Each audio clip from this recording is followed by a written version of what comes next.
আমাদের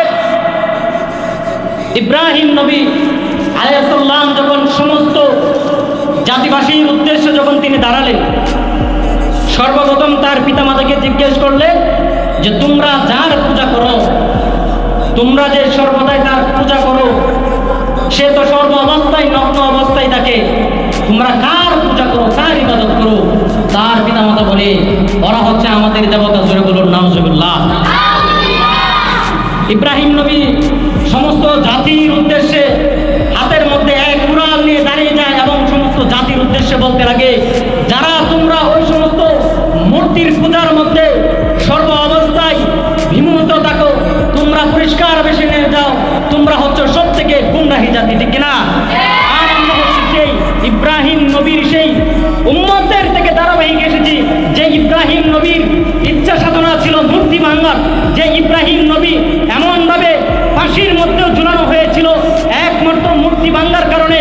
আর আমরা সেই উম্মতে কান্ডারি হয়ে লেবেশদারি পোশাক করে, হাত মুষ্টিরে দাড়ি পরিধান করে, মাথার মধ্যে পাগড়ি পরিধান করে সেই সমস্ত মূর্তির সামনে গিয়ে প্রসাদ খায়। কথা বলতে হবে, ওই সমস্ত হুজুরদেরকে যারা হুজুর বলবে ওরাও কাফের। কথা বলুন ঠিক কিনা?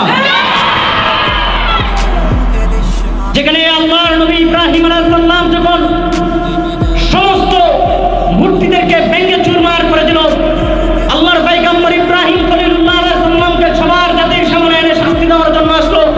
এক বাক্যে বলেন, হাসবি আল্লাহ লা ইলাহা ইল্লাল্লাহ, আমার জন্য সাহায্যের একমাত্র হচ্ছেন আল্লাহ। আমি তাওহীদের স্লোগান দিয়ে যাব, আমার মুখ থেকে আহাদা আহাদা শব্দ কেউ বিরক্ত করতে পারবে না। আর সেই জায়গায় সে উম্মত হয়ে রাজপ্রসাদের মধ্যে থেকে এসে মাথার মধ্যে পাগড়ি দিয়ে এই একমাত্র একটা রাজনৈতিক ভোটের জন্য নিজের ইমানকে বিক্রি করে দেয়। সে কখনো মোল্লা মুন্সি হতে পারে না, সে কখনো সমাজকে নতুনভাবে সংস্কার করতে পারে না। সে হচ্ছে হিন্দুদের একমাত্র ব্রাহ্মণ এবং ঠাকুর। কথা বলুন ঠিক না? সে হচ্ছে ঠাকুর, সে কখনো হুজুর হতে পারে না। একটা ভোট পাওয়ার জন্য, সারা তুই এক ভোট পাওয়ার জন্য তোর নিজের ইমানকে বিক্রি করে দিলে।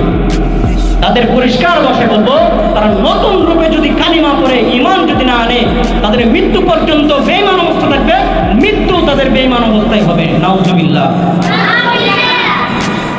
নিজেকে গড়ে তুলতে হবে, সুশিক্ষায় নিজেকে সুশিক্ষিত করতে হবে। আর যদি আবল তাবল শিক্ষা করে রাজনৈতিক মাঠের মধ্যে চলে যায়, আমাকে যদি পথ দেয়, সে পথ নিয়ে যদি মাঠের মধ্যে পড়ে যায়, তখন নিজের ইমানকেও এক ফুটের জন্য বিক্রি করতে হবে, ঠিক কিনা? তাহলে নিজেকে কি করতে হবে? সুশিক্ষায় শিক্ষিত করতে হবে। কতদিন ইনশাআল্লাহ?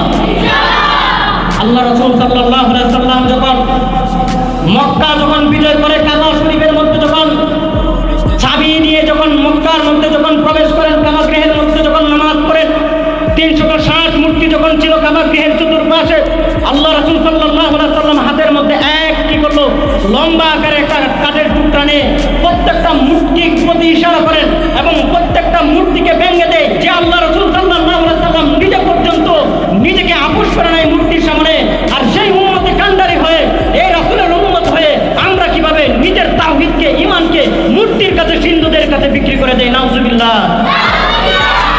আল্লাহ তাআলা আমাদের ওই সমস্ত ঈমান এবং কুফরদারিদের দিয়ে যেন আল্লাহ তাআলা আমাদের এই দেশ যেন সুশাসন না করান। আল্লাহর কাছে সর্ব অবস্থায় আমরা এই দোয়া করি সামান্য এক ভোটের জন্য।